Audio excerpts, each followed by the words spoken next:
Hello everyone, मेरा नाम विशाल सिंह है एंड आज की इस वीडियो में हम लोग थर्ड पार्टी ब्रांड्स की रेटिंग कैसे इम्प्रूव करें ये समझेंगे।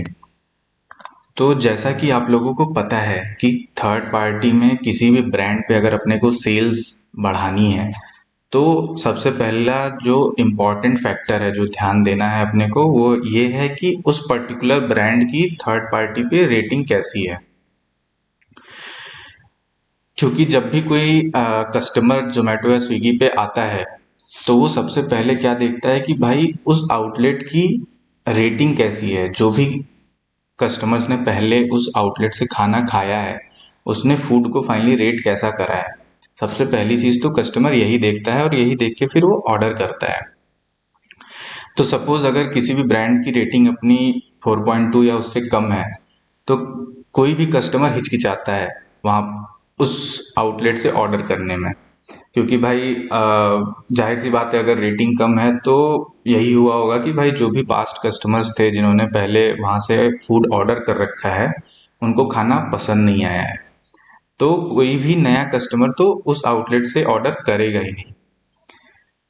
तो अपने को टारगेट क्या रखना है कि अपने जितने भी थर्ड पार्टी ब्रांड्स हैं सबकी रेटिंग एटलीस्ट 4.2 से ऊपर तो होनी ही चाहिए।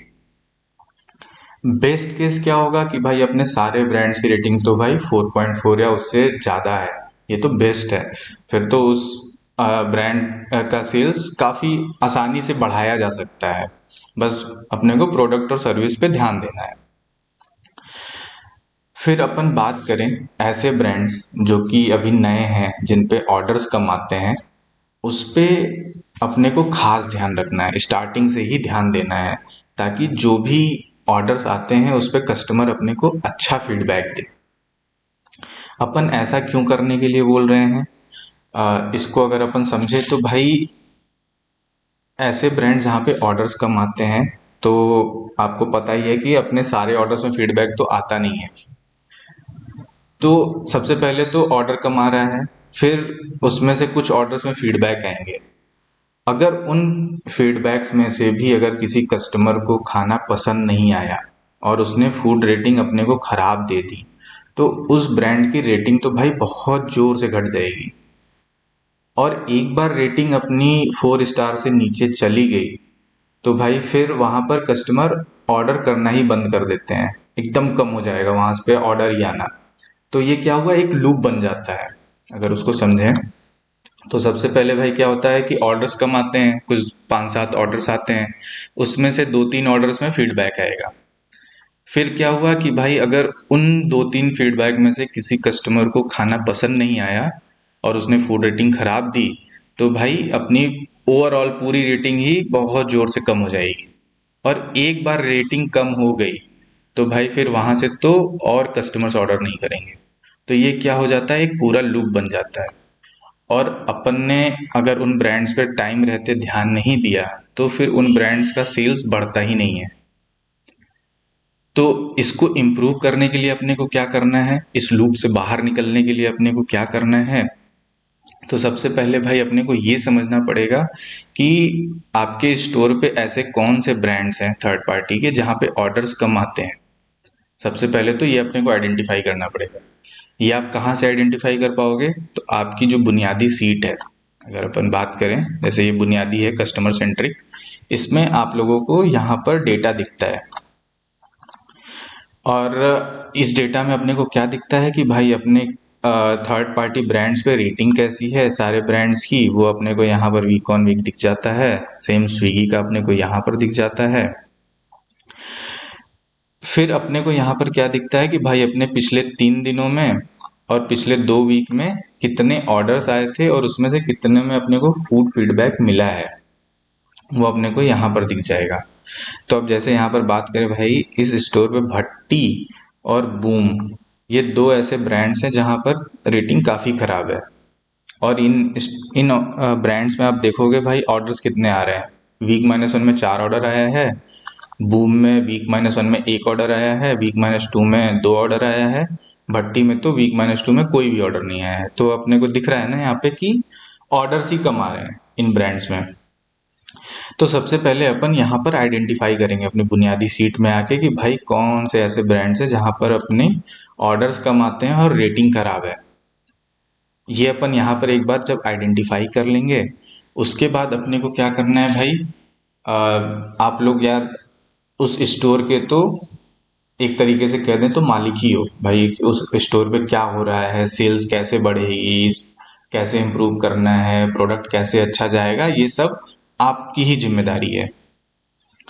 तो अपन क्या करेंगे भाई, इनमें अपन ट्राई करेंगे कि भाई जो भी अपने दोस्त हैं या फिर कोई और कस्टमर्स हैं, उनको अपन क्या करेंगे, मार्केटिंग करेंगे थोड़ी कि भाई आप यहाँ पर आओ, ये एक नया ब्रांड मेरे स्टोर पे खुला है, यहाँ से आप ऑर्डर करो, और अगर आपको हमारा प्रोडक्ट और सर्विस दोनों पसंद आता है तो आप हमें अच्छी रेटिंग दो।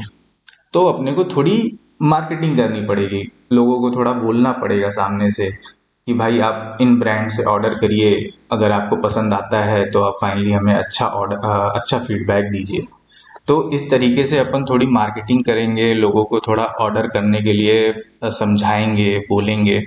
तो फाइनली क्या होगा, कुछ ऑर्डर्स और आएंगे, और उन ऑर्डर्स में अपने को काफ़ी अच्छा प्रोडक्ट और सर्विस देना है, जिससे कि भाई उन कस्टमर्स को अपना प्रोडक्ट पसंद आए और वो फाइनली खुश होकर हमें अच्छी रेटिंग दें।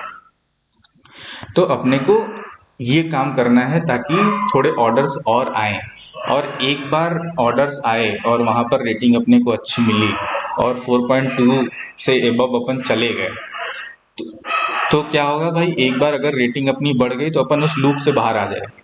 रेटिंग बढ़ गई तो भाई फिर और जो कस्टमर्स हैं जो भी जोमेटो स्विगी पे आएंगे, उनको दिखेगा भाई कि हाँ यहाँ पर तो प्रोडक्ट अच्छा मिलता है, जो भी यहाँ इन स्टोर से खाना जा रहा है इस ब्रांड का, वो लोगों को पसंद आ रहा है। तो लोग फिर क्या करेंगे भाई, वहाँ से ऑर्डर करना शुरू करेंगे।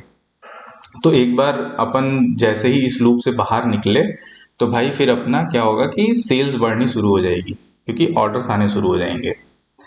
तो ये अपने को पूरा यहाँ पर करना है। सबसे पहला काम आइडेंटिफिकेशन, कि भाई कौन कौन से ब्रांड्स हैं जहाँ पर ऑर्डर्स कम आते हैं और फूड रेटिंग खराब है।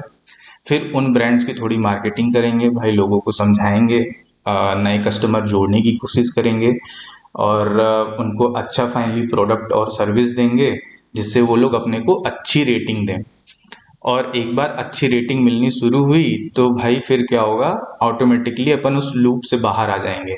जो एक खराब रेटिंग वाला लूप था, उससे अपन बाहर निकल जाएंगे।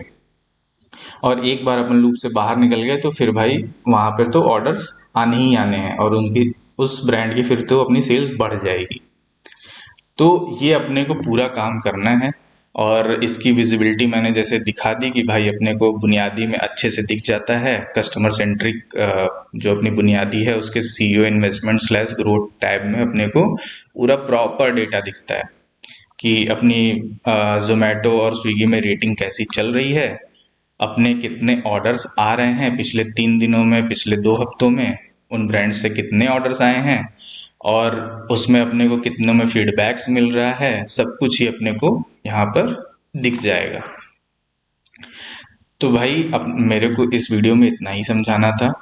और एक चीज़ और मैं बता दूं कि आप लोगों का जो भी ग्रोथ है, फाइनली आप लोगों की ग्रोथ तो डिपेंडेंट है कि आप लोग उस आउटलेट पे कैसा काम कर रहे हो, उस आउटलेट की सेल्स बढ़ रही है या नहीं बढ़ रही है। ये सब कुछ ही अपन ग्रोथ में एक बार के लिए चेक करते हैं। और आप लोगों का अब जो नया ग्रोथ का पैटर्न आया है, उसमें तो भाई सेल्स का एक अच्छा फैक्टर है कि अगर हाई सेल्स है तो आप लोग और फ्रिक्वेंटली ग्रोथ ले पाओगे, और लो सेल्स है तो वो फ्रीक्वेंसी कम हो जाएगी।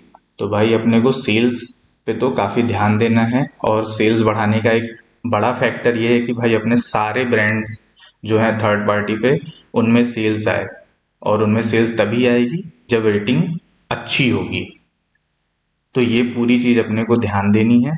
और इसी उम्मीद के साथ मैं वीडियो को ख़त्म कर रहा हूँ कि भाई आप लोग आज से ही ध्यान दे करके इन सारे ब्रांड्स में रेटिंग को इम्प्रूव करने पे काम करोगे। Thank you.